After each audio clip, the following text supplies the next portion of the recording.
to go get Maxx Crosby. Myles Garrett?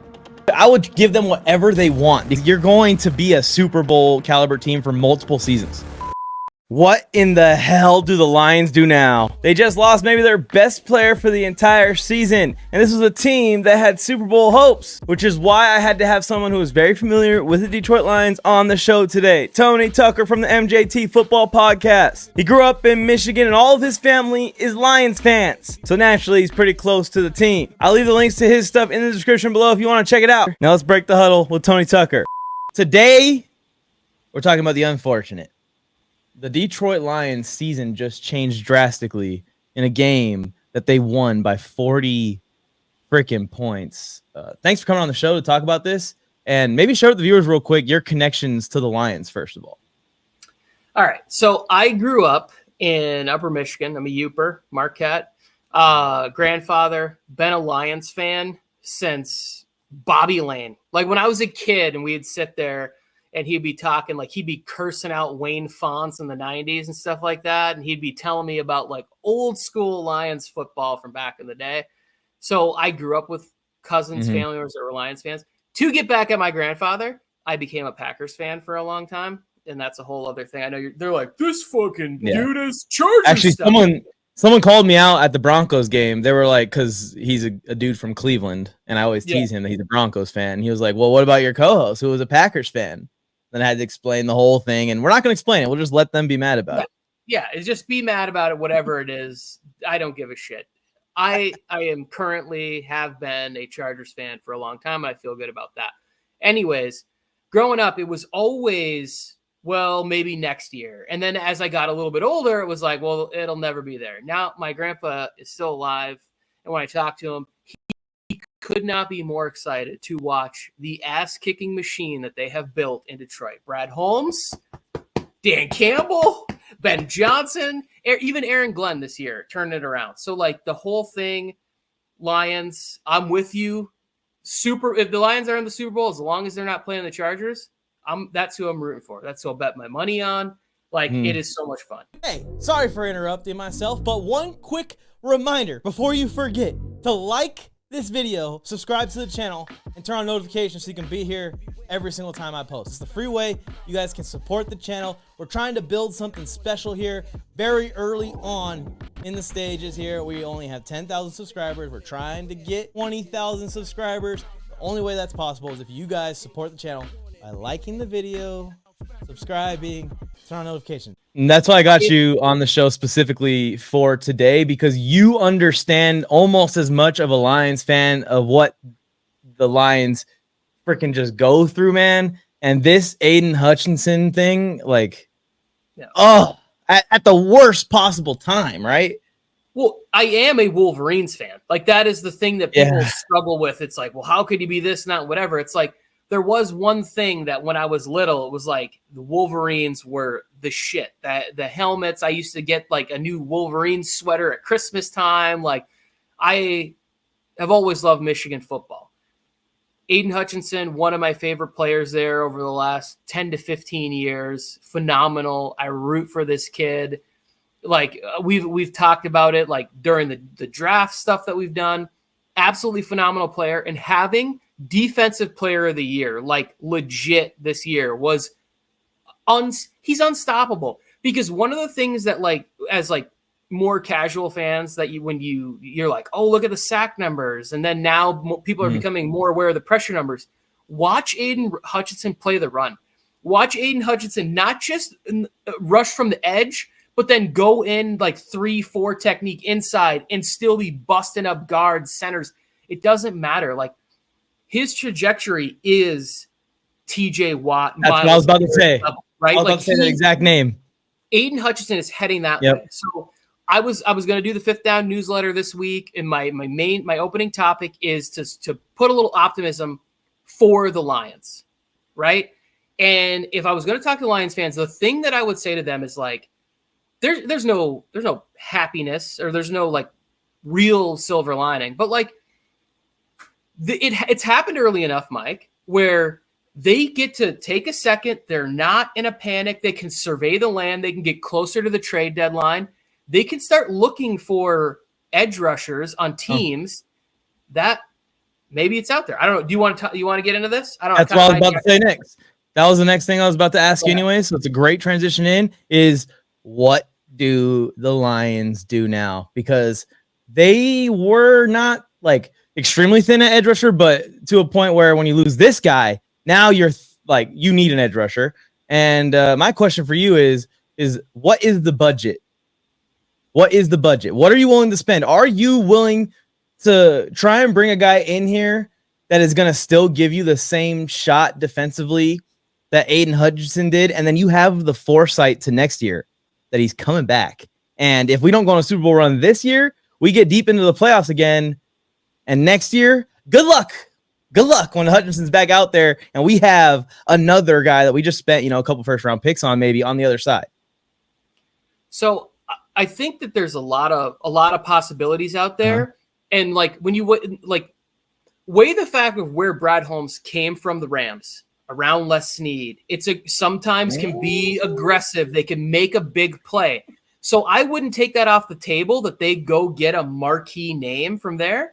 But also too, like, that's what I'm saying. Like, if you're looking for a sign of optimism, this has happened far enough away from the trade deadline where they're going to be able to survey the land.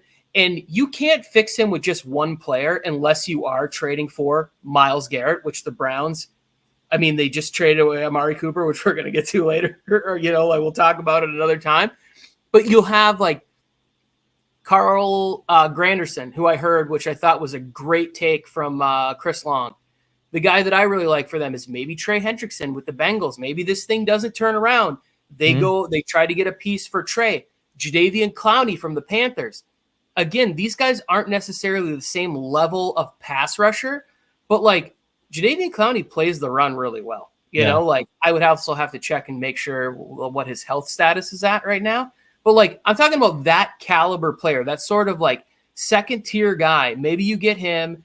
Maybe there's a young player on the roster that they've been waiting to get more reps and you can kind of rotate in and out on that. I don't think that you necessarily have to try and fix it with like to trade away the future to pry away a Myles Garrett or a Maxx Crosby. But if you do, damn, because Alim McNeil, I texted you guys last night when I was rewatching the game, like he had some amazing reps against Zach Martin in that game, which was fantastic. Alin's taken a step forward. So you're getting there. The other thing is you don't necessarily need to replace the pass rush from the outside. What if you go call the Titans? How's Jeffrey Simmons doing over there? Let's make a strength to strength and collapse the pocket from the inside, put McNeil and Jeffrey Simmons in there on some pass rush moves. Let's go. We could attack it that way. I just think they have a few weeks to try and like take a deep breath, regroup, figure this out. And then the other thing that I would say, like on the optimism front, is like Lions fans, like 4 to 6 months isn't out of the question for recovery. If you can end up on the shorter side of that and you guys are in New Orleans, like let's just cross our fingers that Hutch gets everything back, healed. He's there and he could maybe get out there and give some reps and be on the field for a Super Bowl in New Orleans. Now, it seems probably unlikely, but like, why not hold out hope? Like, I want to see. I want to see the Lions in the Super Bowl, but I would also love to see a Wolverine out there just scratching and clawing and tearing down, whoever from the SC, as long as it's not the Chargers. Offensively, the Lions will still have everything that they need to have to win 12, 13 games this year and be in that picture. I fully believe in that. It's going to be when they get to the playoffs when they feel this pain the most. That's when they're going to feel it when they play the 49ers and they play the Eagles, or they play, the fill in the blank team that's going to have the O-line coming downhill at the player that's replacing Aiden Hutchinson. I love that Trey Hendrickson suggestion. I think that's a great suggestion. One more just popped in my head. Baron Browning from the Broncos. Ooh, another guy, real quick off the edge. I'm not familiar with how well he is in the run, but I do know that he can get after the quarterback. And if you're giving that guy a bunch of fourth quarter leads where you're up 7 points and they're throwing, Browning can go get the quarterback. So that could be somebody else that they could maybe get for a reasonable draft. This wouldn't completely fix the move. It probably wouldn't be super popular with Lions fans, but it'd be cheap and you could probably like really be good next year again. Like I was saying earlier in the show, if they get Hassan Reddick off the Jets, maybe make that happen. Yeah.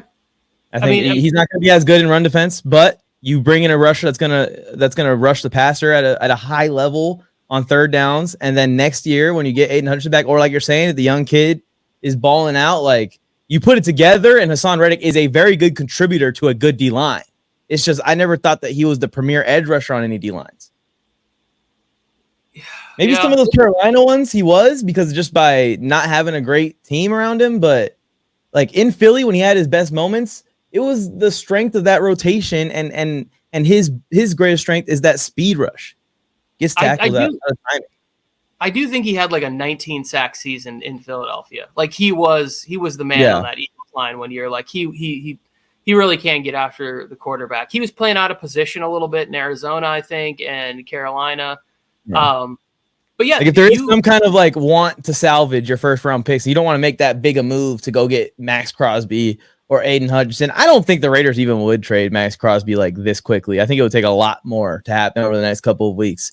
But for them to get there. But Myles Garrett? I'm doing it. I would do it. I would give them whatever they want, because you're going to be a Super Bowl caliber team for multiple seasons. Yeah. Like I think there's some players out there that are going to be available closer to the trade deadline, and the Lions can go ahead and make a move there, because a lot of the conversation has been around wide receiver, like them adding a wide receiver, but Tim Patrick is working his way back in, and a lot of people just don't give that guy the credit for the ability and talent that he has. And each week he gets a little bit stronger, a little more comfortable in the offense. Goff starts to trust him a little bit more. He gets tackled at the one last week, or he scores that touchdown against the Cowboys. Like I do think that they're pretty good at wide receiver, as long as those three guys stay healthy with Williams. Yeah. And you have Jameson Williams out there, and then like they still have some fallback plans in a guy. Don't they still have Cephas?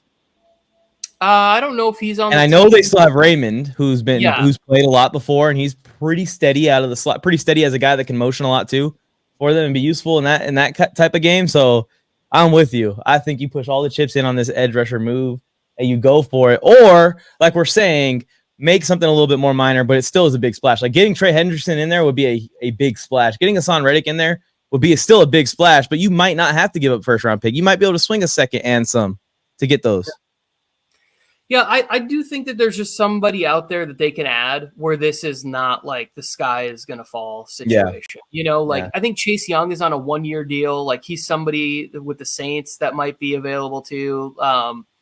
There's guys out there that they can get, but almost like watching that game after he went out, they still rushed really well as a group, like the whole front.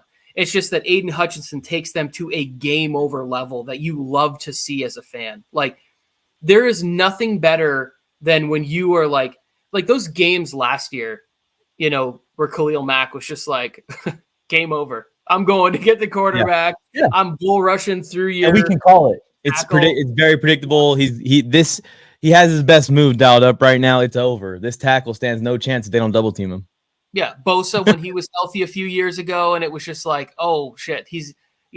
Chargers have a 7-point lead in the fourth quarter, and he just goes and gets them. It's like the Aiden Hutchinson was up there at that like game over level, that TJ Watt level, which is fantastic. So I'm rooting for the Lions to figure this one out and get out there and just keep on. They're just that was a savage beating, that game. Like watching that game, I was just like, oh my gosh, this football is so much fun to watch. David Montgomery that dude's baller. Yeah. And I was thinking about you when I saw the score too. I think you were talking about how you were thinking they were going to put the hurt on the Cowboys, like really make a statement in this game, and it was more than that. I made that little mini short for our thing where I said that the Lions beat the Cowboys Mortal Kombat style, and I put it up there on our page. Like I literally was saying how bad of a beating this was going to be because the Lions. They were so pissed about what happened last year that it made Dan Campbell go for 2 when he didn't need to, like 3 times in that game. Yeah, and throwing it up. They were trying to score touchdowns, throwing it up, up 30 points. But and also unfortunate because Aiden's injury happens when you're up 30 points. They were trying to throw the tackle TDs like Dude, 3 times. I saw that. Like, they have Taylor Decker. He's like Jared Goff's trying to throw like a fucking back window edge, like Decker's out there. Penei Sewell's getting you saw the Penei Sewell pitch play. Oh man, that was. I wouldn't put that out on tape in a game that's meaningless. I would save that one in the bag, unless that was just like hey, this play is for fun. We're not going to use this in a close game ever. Even that, there's nothing better than when Ben Johnson has a great knack for dialing up that sort of flea flicker at fake end around. They toss. And they always find a way to get Laporta or, somebody open streaking on that play where it's Chiefs-esque. It's fantastic. It's absolutely fantastic. And that's why I think the morale of this whole entire video, to end it, if Lions fans are tuned into this, watching us Chargers fans talk about their team, don't get too upset. I think that everything that's happened this season is reasons to believe that this Lions group is different than any other Lions group. And Dan Campbell said it himself. If anyone's going to come back stronger from this, it's going to be this kid. And I fully believe it. Dan Campbell fully believes it. I think all the fans should fully believe it. Even if it's not this year, Aiden Hutchinson's going to be the same player next year. And the Lions just need to keep balling out offensively and understand that this defense is playing this good this year abnormally. They've been very successful with a crappy defense for multiple years now, and they can continue that even if the defense falls apart. But I think that they'll still be solid at least. So, Lions fans, hold out hope. Anything else for Lions fans, Tony? I mean, Lions fans, you gotta just believe that it's your year and not think that you're cursed. I'm just looking at like their IR here, and it's like they've taken a beating on the defensive side of the ball. Like John Kaminsky is a good, fun player, fun leader. Yep. Marcus Davenport, IR. Hutchinson's out. Like Melifonwu in the secondary. Way to go, Tony. Like, just give that nice little pep talk, and then you just. But what I'm saying is, even with all of these players that have been out, their defense is still playing at a really high level. And I think that it can maintain that. Like, you got to believe that Aaron Glenn has turned the corner, that guys like Jack Campbell and Branch, that these like difference makers, Terrion Arnold is out there, playing pretty good football, a little, handsy Grabberson at sometimes, but like, that's fine. Yeah. Like, you're figuring out exactly what you can do, what you can get away with. And by the end of the year, if you can be that, work your way into being a premier corner there. James Houston, I wanted to see his like status or whatever. He's somebody that flashed a lot his rookie year as able to like get after the quarterback. He needs to get back to playing at that level. And then another guy that they drafted, I want to see if he was injured or not. A guy who rushed from the interior, Mekhi Wingo, smaller interior guy, but good pass rush moves in the middle from LSU. Like another fun player. Like maybe he's, they're able to do that. Doing more stunts, more game work at the line. They'll figure out how to continue to get pressure. I have a lot of faith in the Lions. I do think that they're my favorites in the NFC. Let's go. There you go. That's a good way to end it right there. They got the linebackers too to throw in on top of that. Carlton Davis, a sneaky corner in this league still. Going to make some plays for you throughout the year. It's going to be all right, Lions fans. Don't panic too much. And we promise you, the ball will not lie on that. Thank you for tuning in to another NFL Mike video. Now it's time to go make more football friends or go and compete in the Mike's Pickems Challenge or against me in daily fantasy football challenges by joining my completely free NFL group chat. Or head to fifthdown.shop and check out and see if we got your team's newest designs. Or now you can simply rep your favorite players without having to wear another team's gear. And then tag us in pictures of you wearing your Fifth Down merch for a shout out in the next episode of NFL Mike's Corner. And help us reach our goal of getting 1,000 NFL fans wearing Fifth Down. Or you can head to the next NFL Mike video by clicking it. It's on your screen.